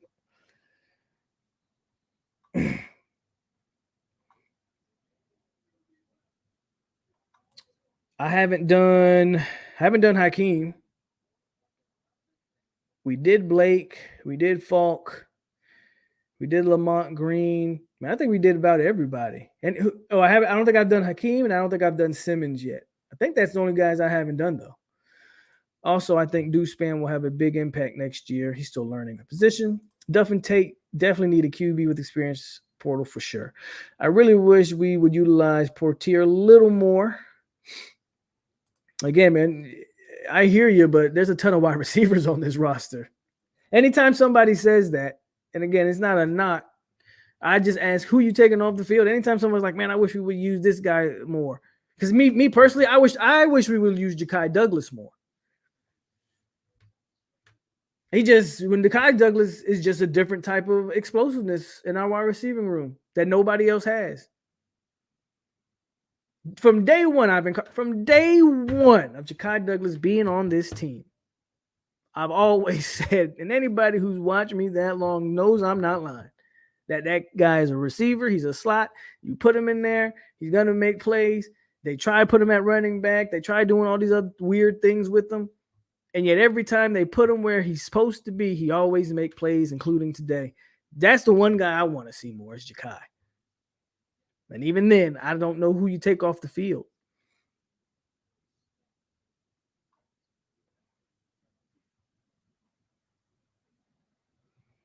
No, definitely not. Again, this is a good I think this is a good football. So they said something funny on the ACC network. They said Florida State's the best 4-3 team in the country. And as funny as that sounds, I don't think they're necessarily lying. Now they're 5-3. No one takes this team lightly. This team, I think, can play with just about anybody on their well, all the tough games are done. So I know they can play with everybody left on the rest of the schedule.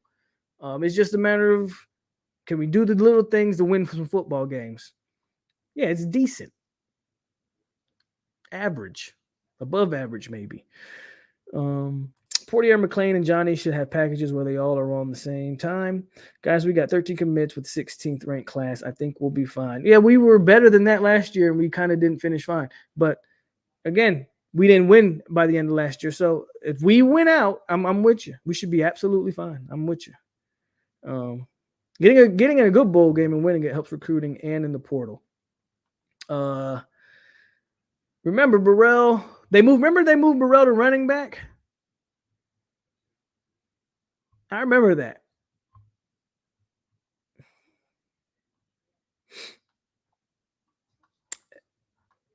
My guess is that move to running back didn't go quite as, or maybe he's just really raw. Remember, he also was coming on from a year-long injury last year. I don't know what happens with Burrell.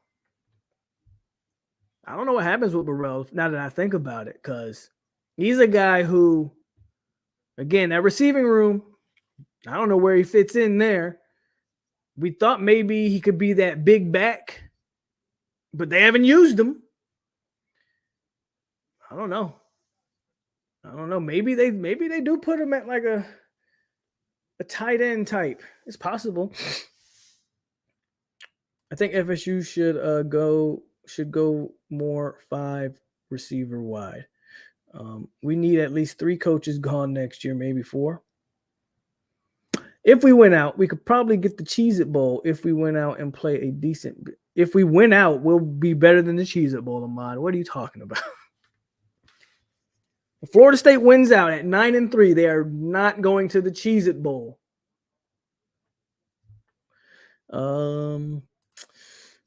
What is Woodson is teaching these DBs? We get up to press, but give the wide receivers free release. That same slant has been killing us. I don't know, bro. I don't know anything. I just know I don't like Woodson, and he can go. So we handled Georgia Tech. Matter of fact, I haven't done it yet. So let's I'm gonna let's put the sticker on here for man JT, because in my opinion, he was FSU's best player today. So JT gets the helmet sticker. And look at that, man. Look at these stickers. Remember last year, man, we had 4 freaking stickers on this helmet. And this year, we actually doing something. We actually living up to the Willie Taggart motto, man. We actually doing something this year. Ain't that something? We're going to throw that right there. And that's for Jordan Travis. As we see if we can make our way back to the back of the helmet. We still got a ton of stickers to go. We'll see what happens.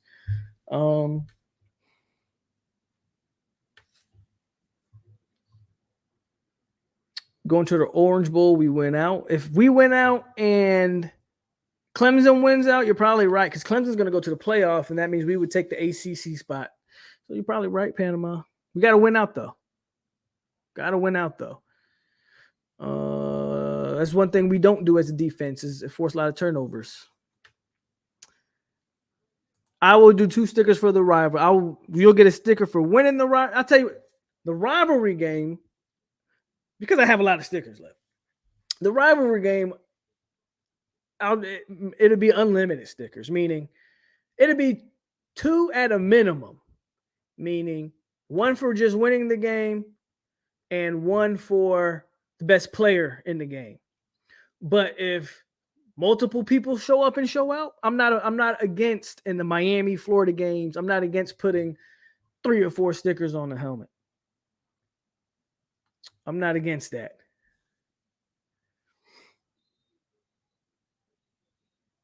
There's a bowl in the Bahamas? I didn't know that. I'm down with the Chick-fil-A bowl. That's a New Year's 6 bowl. They probably originally intended to use him that way. It's just he might not be that good, might not be as good. Florida State beats Georgia Tech. Now Georgia is beating Florida. The battle of the bordering states are going to be 1-1 against each other. Florida got 74. Florida got look who they playing. So it's not really a surprise what's going on in Jacksonville right now.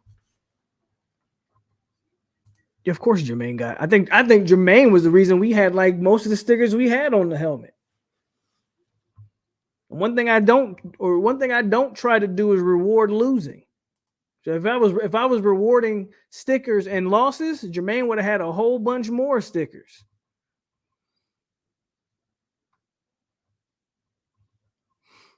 But I don't reward losing. So, oh wow, is that for real?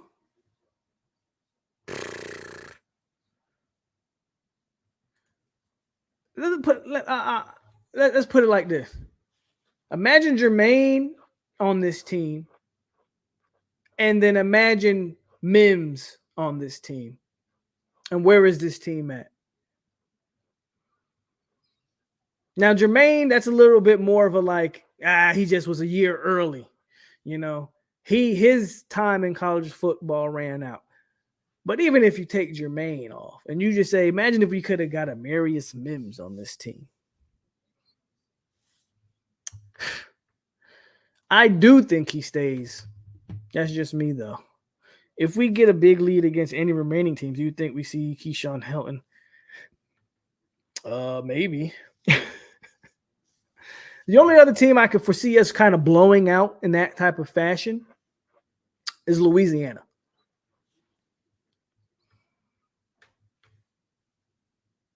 Imagine losing by 21 and getting a turnover chain. That's what y'all boys used to do. Don't do me like that, Polk, bro. It still hurts. Mims hurts. And bro, not to reopen old wounds, but I said that when we talked about it this summer. I said, Travis Hunter, man, that was a blow to the logo, no doubt. But from a football standpoint, that Mims thing hurts worse. Because if we just talk about football, you see what happened with what's going on with Hunter at Jackson State.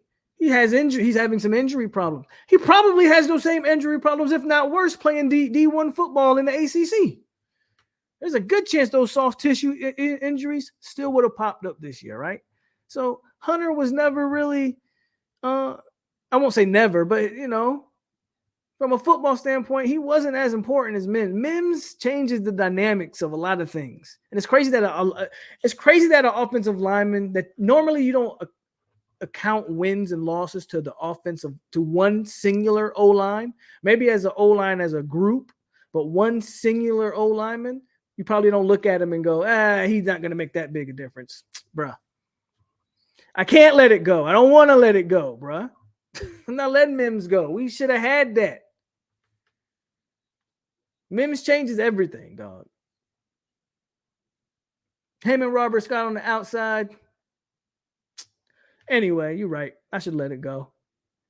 I'm just sitting here cleaning my AK and AR, about to head to the gun range. That's what's up. If Fabo stayed healthy, we're definitely 6-2. Outside shot at 7-1. At men, we'd be definitely a 7-1, maybe 8-0. Is Mims still sitting in the back? Yeah, I don't see him in the game. I'm watching the game. Mims ain't on. Mims don't. Man, Mims still sitting the bench. Like that's another reason why I can't let it go. Why you want to go over to Georgia and sit the bench, bro? You'd be all ACC at FSU. So crazy, bro. So crazy.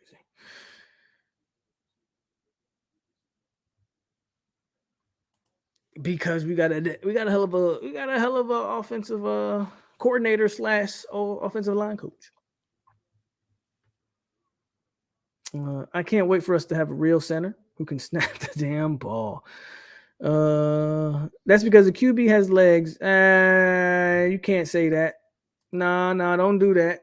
That's how I know Galaxy, and I know you're a Miami fan, and that's how I know you ain't watched a lot of Florida State. And if you do watch it, you just not speaking facts. Any Florida State fan in this room right now can tell you JT ain't been running at all. As a matter of fact, a lot of them want JT to run more. So that's not true. That is not true. Travis has not been doing a bunch of running around. No, he's been standing in the pocket. So that's not true.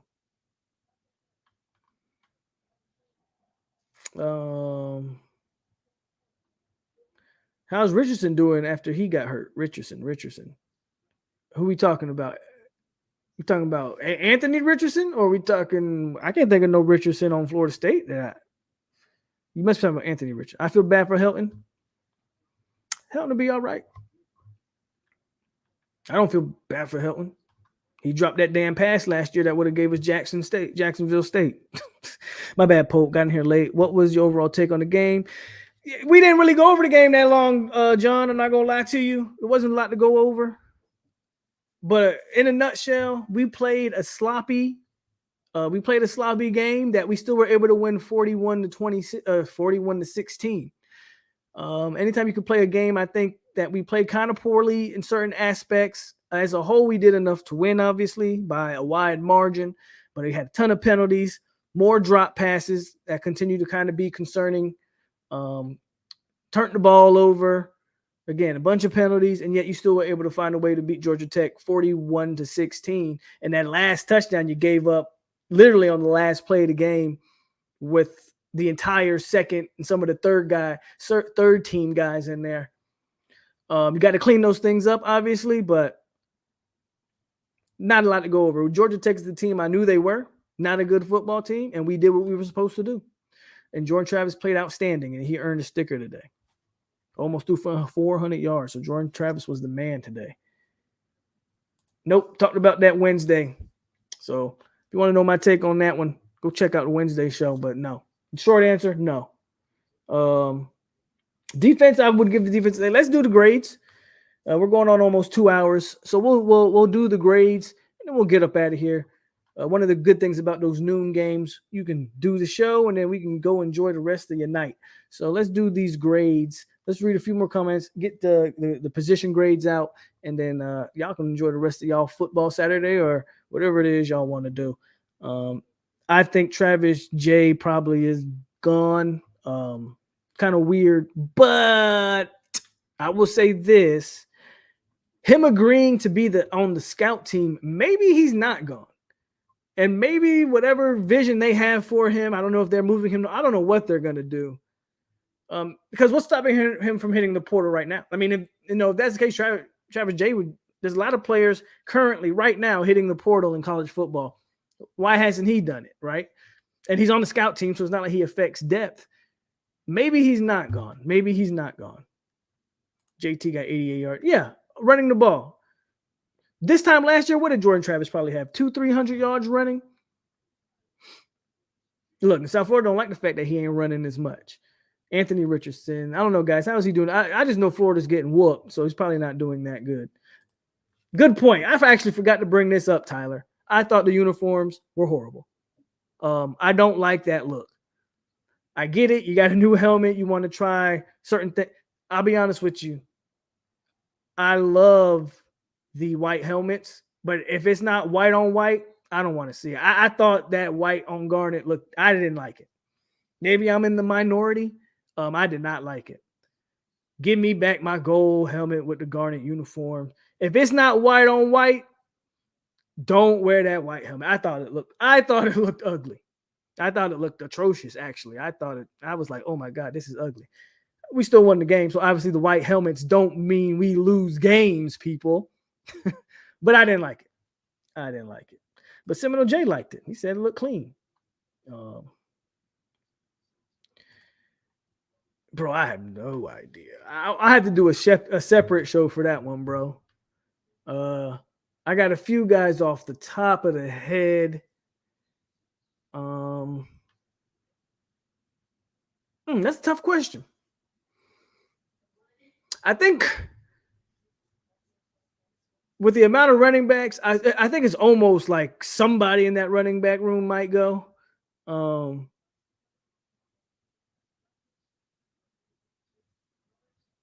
Man, that's tough. I don't know.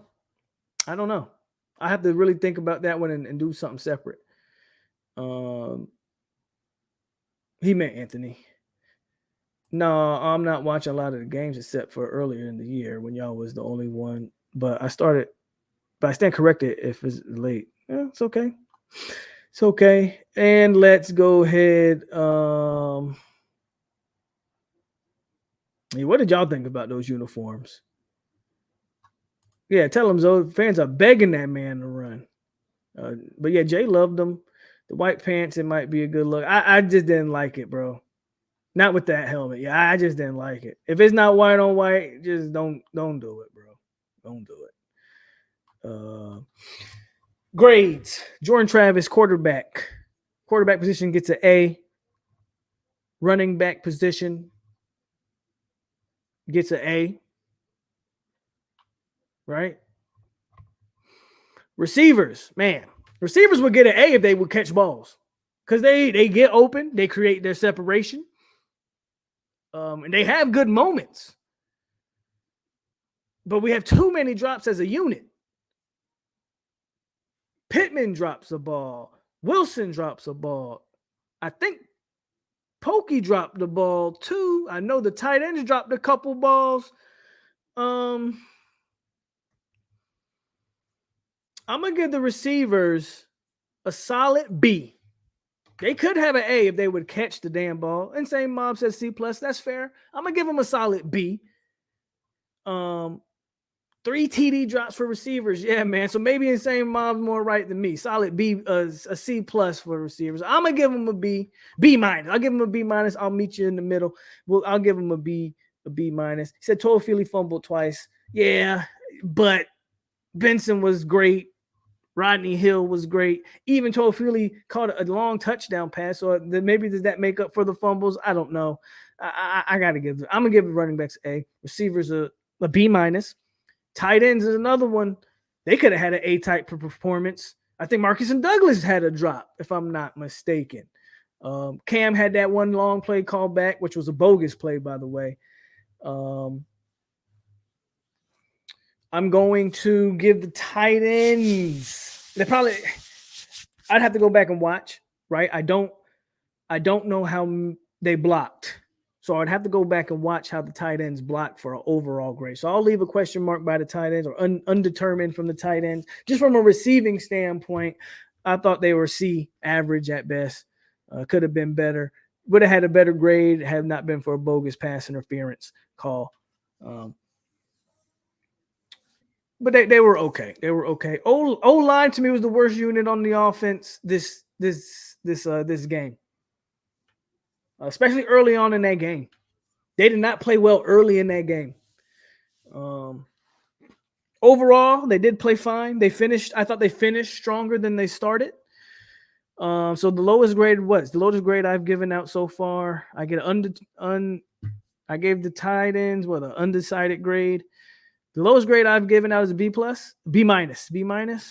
I'm gonna give the offensive line a C. I'm just giving them a C. They could have played better. And they started off, in my opinion, slow. They did not play well early. And they turned it on by mid-second quarter on, they turned it on.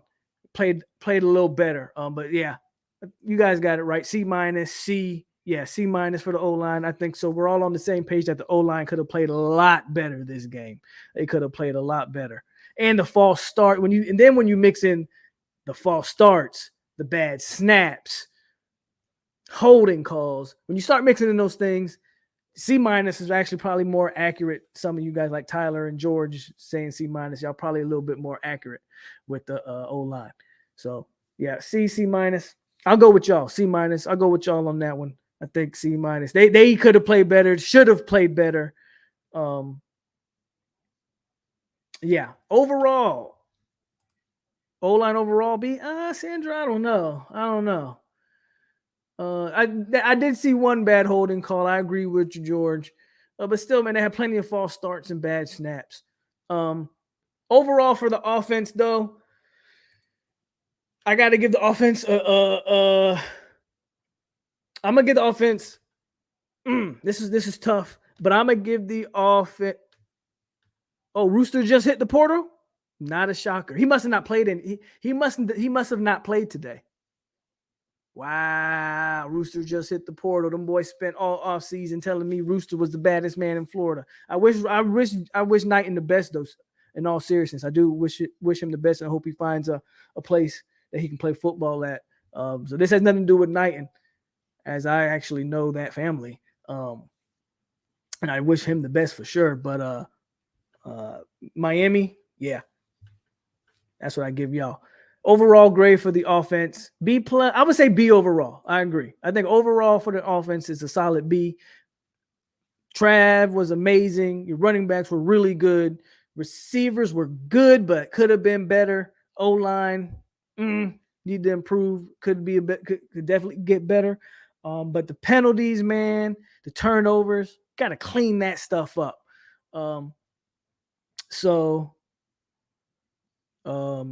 Yeah. B. I think what did we say? Overall B? B+. Offense overall B+, B overall, B+. Travis was so good. I really want to go with the B+ because Travis was so good. Like, it was, if Travis had some wide receiver help and the O-line played better, Travis would have threw for 450 and 5 touchdowns. Like, seriously. That's how good he was today. So I'll go B+. I'll go B+. I'll give I'll give the boost to Jordan Travis. Anytime, yeah, and you're right. Anytime you put up over 40, did we have like 500-600 yards of offense today? So I'm with you, bro. I'm with you. B+ for the offense. Now let's move to this defense. Defensive ends. I thought the defensive ends play. I mean, anytime you get Leonard Warner getting some pressure and getting a sack, I saw Jarrett Verse was. I don't know if he had a sack today, but he was whooping that tackle that was over him. That's 700 yards total. Oh, yeah, you got to give the offense a B+. Again, if you clean up the penalties and you clean up the turnovers and you actually catch some footballs, I mean, that's an A+ offensive effort, right? A+. D ends. Then again, I would have to get to the stats, and I don't really feel like doing that now. D ends, Leonard Warner had a sack and a half. I thought Verse played well. Pat continues to play well. D-Max out there. He's playing hard. Yeah, I would say D-Ends get a good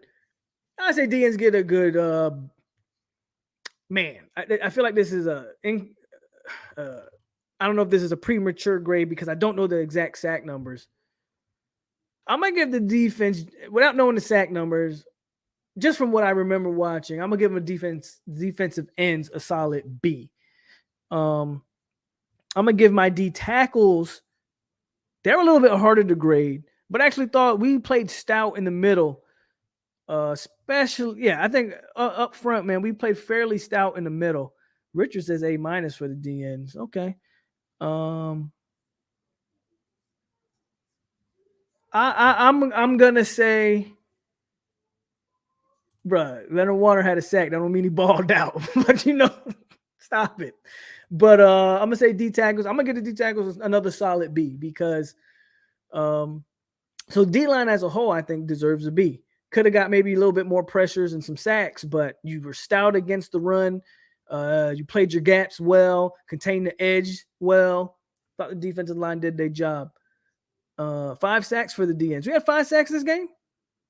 0.5 for verse, 1.2 sacks from linebackers. That's what I thought. Linebackers had some sacks. I don't remember DNs getting 5 sacks. Let's move to linebackers. Thought Deloach played a very good game today. I thought Bethune. I actually don't remember hearing much from Bethune. I know Bethune got in there on a few good plays. I think the linebackers as a whole, and you got some sacks. I thought the Deloach stood out for me today. I'm not going to lie. I would have to go back and actually watch 15 and see how he played. But I just know Deloach stood out for me today. I do recall a couple of plays from Bethune. I know he got 1 sack. He was in on some other plays. I'm gonna get the backers an A. I'm gonna get the backers an A. I thought the backers played extremely well from what I can remember. Even Lundy had a pass breakup, which is a shocker. So anytime Lundy, if Leonard Warner gets a sack and Lundy is not getting beat for a pass, your linebackers deserve an A. So I'm giving the linebackers an A just for the fact that Lundy defended a pass today. So shout out to DJ Lundy. The linebacker getting an A. Straight up. Bad angles and missed tackles, good pressure, bad in coverage, straight C from like, oh, Briley's hard on the backers. He said bad angles and missed tackles. Were they that bad, really? Them boys had like 30 yards of offense in the first half. Good pressure, bad in coverage. I can remember a couple busts that I'm not sure. Again, I got to go back and watch the game to know if that's on the backer or the DBs. I remember a couple busts in coverages. One that if the tight end don't go out of bounds, this guy, he's off. But again, I don't know if that's on the backer or not. That 1 touchdown pass, again, don't know if that's on the backer or not. So me personally, I would have to go back and watch. But I thought Deloach played an extremely good game. That's the guy that stood off that I can remember. But Riley says we are nuts. He is undersized. He's not a big guy, but Telvin was undersized. And I'm not saying he's Telvin by any stretch, but Geno Hayes was undersized. Telvin was undersized. And then we go to DBs. AZ got some work put on him today, but that's okay. Georgia Tech had their best wide receiver on him. You get a little bit of work put on you, you get better, right? So I'm not too bad at that. I thought our safeties could have played a little better in certain spots. Really, the only thing you could really they got a majority of their yards, man, in that second half when the backups were playing. Like, number 1 was getting a lot more playing time today. I think that's just because they didn't want to risk an injury to our back safeties. Shaheem was in there. So this is one of the first games where I don't remember seeing Shaheem out there. I think Cooper played sparingly. I saw 13 out there a couple times, but he did not start. Shout out to Jerrion Jones. I give Jerrion a hard time, but his name has not been called. A lot of that has a lot to do with the quarterback that we played today. I don't know if this is another incomplete grade for the DBs. The plays that they did complete, you kind of have to start scratching your head. I feel like was it Greedy Vance that got lucky down there in the red zone when they tried to go for it on 4th and they didn't get it because he never got his head around. DBs have continued to be a disappointment because I think a lot of us thought the DB room would be a strong point of this defense. In my opinion, it continues to be a disappointment. I think the DBs probably played the worst of the bunch. Ronaldo Green, even though, so this play does stand out to me. On that play that Ronaldo Green gave up on the inside, I believe the backer, to Briley's point, I believe the backer was supposed to sink deeper in his zone, which is why Ronaldo gave up the inside, which you should always give up the inside because you're supposed to have that help on the inside. And that's kind of why he gave that up. And as a matter of fact, I believe after that play, you could see Bethune kind of hit his head like, yeah, that was my zone, and I gave that up. So there's some things, a lot of things you're not going to catch on a first watch through. You actually go back and watch some of that stuff. You could pick up on some things. I feel like the DBs probably are an incomplete grade just because they didn't throw the ball a lot. And when they did, Yeah. So overall for the defense, I mean, what's crazy is we're seeing like we're being pretty hard on the defense, but the defense did their job for the entire game. Like, what did we get? The offense a B plus. I say we'll give the defense a B plus too. And I want to be fair, but I do believe some of that just comes from we played a terrible offense. If I'm being just blunt, I think we just played a terrible offense that may have made our defense look a little better than had we actually played like a functional quarterback. So y'all kind of see what I see with those DBs. Like I didn't see it from them. And if we played a better team, that probably would have been an area of concern. So you guys are kind of seeing what I'm seeing on the DB spot. But so we gave out the grades, man. I thought overall, again, they did what they were supposed to clean up the problems. It's Miami week starting now. So let Miami fans know what it really is. And let's get ready to stomp a mud hole in them. Because, man, oh, man, especially if Jake Garcia is playing. Oh, I'm licking my chops at Jake Garcia. We can't get any interceptions now, but if Jake's playing, Jake going to give us a couple of them things. The performance of the D-line covered up a lot of the back end. I agree with that. And I'm right, Georgia Tech is trash. Yeah, I think the fact that we just played a terrible offense made the defense look a little better than it should have looked. I'm waiting for the defense to stop a team coming out of halftime. How many weeks in a row? I think that's like 5 straight weeks. I think they've given up a halftime score every time this year or something like that, if I read that stat earlier correctly. But, hey, man, that's all I got for y'all today. I'll let y'all get on with the rest of y'all's Saturday. Hit the like button, man. Subscribe if you're not subscribed, which majority of y'all in here should be. Again, hit that like button. Don't forget to share the content, man. Let people who don't know, let's get them to know about what we do over here, what we do in this community, how we just talk football and have a good time doing it. And as always, it is your boy Polk over here on 863 Seminole TV. Let's finish watching the Gators get this beat down. I'm not even sure what other good games are on.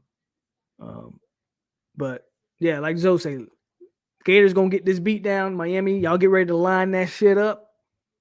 And you're going to get that beat down next week. And let's stay classy, Seminoles. It's your boy Polk, and we at you. Go Noles.